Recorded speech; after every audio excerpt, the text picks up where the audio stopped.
लीजिएगा और जीएसटी से रिलेटेड आपका जो भी डाउट्स है वो आज की क्लास में समाप्त हो जाएगा और आपको कभी भी आपका क्वेश्चन कभी भी गलत नहीं होगा। ठीक है, देखिएगा टॉप पॉइंट्स भाई हम अपनी चीजों को समझने वाले हैं कि सबसे पहला पॉइंट है कि जीएसटी के जो जनक हैं वो कौन थे भारत में। जीएसटी के जनक भारत में कौन है भाई? वो थे सर जी अटल बिहारी वाजपेयी। पहला पॉइंट क्लियर करिएगा, पहला पॉइंट आप याद रखोगे कि जीएसटी के जनक भारत में कौन थे? अटल बिहारी वाजपेयी। जीएसटी कानून कौन से संविधान संशोधन से लाया गया था बताइए? तो वो 101वें संविधान संशोधन के तहत, 101वें संविधान संशोधन के तहत और 122वें संविधान संशोधन विधेयक के तहत, यानी जो संशोधन विधेयक था, एक्ट था, वो 122वां और क्या बोलते हैं कॉन्स्टिट्यूशनल अमेंडमेंट वो था सर जी 101वां, यानी संविधान संशोधन वो 101वां था। जीएसटी का गठन भाई कौन से आर्टिकल के तहत हुआ है? 289 289 279 279 279। जीएसटी लागू कब हुई भाई? 1 जुलाई 200 सॉरी 2017 1 जुलाई 2017 1 जुलाई 2017। ठीक है, तो 4 पॉइंट्स याद हुए। जीएसटी का जनक अटल बिहारी वाजपेयी, कौन सा संविधान संशोधन 101वां, जीएसटी का गठन 279, जीएसटी लागू 1 जुलाई 2017। 4 पॉइंट क्लियर। अगला देखिए, जीएसटी का नारा क्या है? One nation one tax one market, one nation one tax एवं वन मार्केट। जीएसटी का मॉडल कौन से मॉडल से प्रेरित है? बहुत बार क्वेश्चन पूछा गया है, तो कनाडा मॉडल से प्रेरित है। कौन से मॉडल से प्रेरित है? कनाडा मॉडल से प्रेरित है।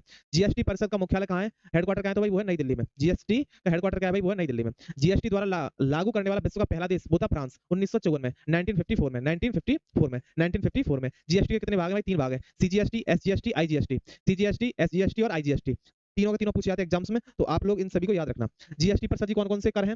0%, 5%, 12%, 8% और 28%। कौन कौन से? 0%, 5%, 12% और 18% और 28%। सभी चीजें याद हुई? ठीक है, चलिए अगला। जीएसटी बिल पारित करने वाला भारत का प्रथम राज्य कौन सा था? वो था असम।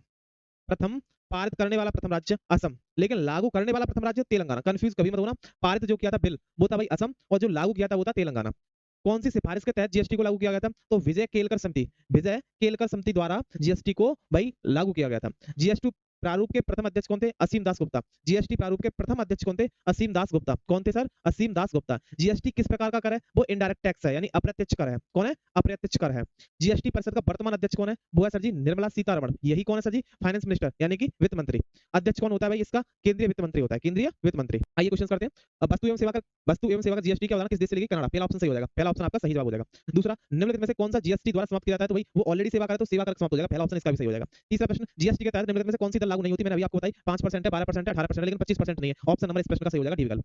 जीएसटी परिषद की अध्यक्षता निम्नलिखित में से कौन करता है? तो वो करते हैं भाई केंद्रीय वित्त मंत्री, केंद्रीय वित्त मंत्री, केंद्रीय वित्त मंत्री। ऑप्शन नंबर सी हो जाएगा इस वाले प्रश्न का उत्तर। पांचवा प्रश्न, निम्नलिखित में से भारत में कौन एक अप्रत्यक्ष कर है? कौन एक अप्रत्यक्ष कर है? Indirect tax. तो भाई वो जीएसटी, यानी ए ऑप्शन आपका सही जवाब हो जाएगा। ए ऑप्शन माल एवं सेवा कर बोलते हैं इसको। ठीक है, जीएसटी विधेयक पारित करने वाला भारत का पहला राज्य, बिल्कुल पारित किसने किया था? वो असम ने। लागू किसने किया था? तेलंगाना है, यानी ऑप्शन इसका डी विकल्प सही हो जाएगा। सातवां प्रश्न, जीएसटी किस तरह का कर है? तो वो है अप्रत्यक्ष कर, यानी इनडायरेक्ट टैक्स। आठवां प्रश्न, वस्तु एवं सेवा कर यानी जीएसटी कब लागू हुई? तो 1 जुलाई 2017, यानी ए विकल्प आपका सही जवाब हो जाएगा। नवा प्रश्न, भारत में राष्ट्रव्यापी जीएसटी का विचार सबसे पहले निम्नलिखित में से किसके द्वारा